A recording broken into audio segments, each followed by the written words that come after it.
नमस्कार दोस्तों and welcome back.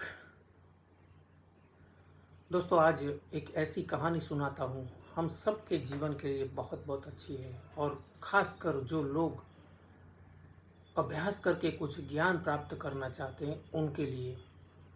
दोस्तों एक छोटा सा गांव था, नदी के किनारे, बाजू में एक नदी, बहुत अच्छी नदी थी। वहाँ उस गांव में एक प्रकाश पंडित रहते थे। उनका नाम था प्रज्ञा प्रकाश पंडित। बहुत विद्वान थे, सब लोग उसको गुरुजी के नाम से ही उनको पहचानते थे। तो एक दिन एक बच्चा आया कि गुरुजी मुझे आपकी तरह ज्ञान प्राप्त करना है और विद्वान बनना है, समाज सेवा करनी है। गुरुजी ने बोला कि भाई अच्छी बात है, सही में तुम्हें ज्ञान प्राप्त करना है? तो बोले हाँ, कल सुबह आओ मेरे पास।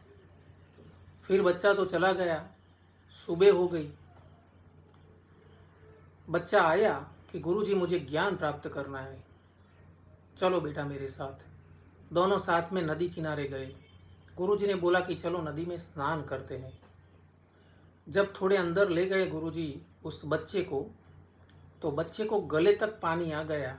फिर उसके बाल पकड़ के गुरुजी ने पानी में डुबोया, बराबर का डुबोया, यहाँ तक कि बच्चा अंदर हांफता फांफता फड़फड़ाने लगा, आखिरी सांसें ले रहा है ऐसा कुछ महसूस कर रहा था।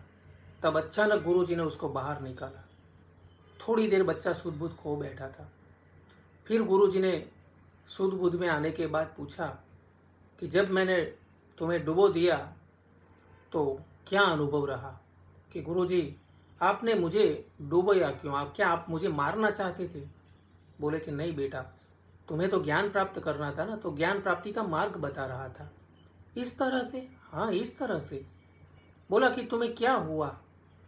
बोले कि गुरुजी मैं सांस लेने के लिए फड़फड़ा रहा था और अभी आपने मुझे बाहर नहीं निकाला होता तो मैं मर गया होता। गुरुजी ने बोला कि बेटा आखिरी सांस तक तू जब फड़फड़ाया और जब बाहर निकला, उतनी उत्कंठा तुम्हें ज्ञान प्राप्ति की होनी चाहिए। यानी कि अभ्यास में, ज्ञान प्राप्ति में उतना उतना खो जाओ जो अनुभव तुमने ये बाहर निकलने के लिए, मेरे डुबोने के बाद बाहर निकलने के लिए फड़फड़ाने से तुमने जो अनुभव किया आखिरी सांस तक, वही तुम्हें ज्ञान प्राप्ति के लिए करना है। उतना ही अभ्यास, अपनी मेहनत, अपनी ज्ञान प्राप्ति को चाहना।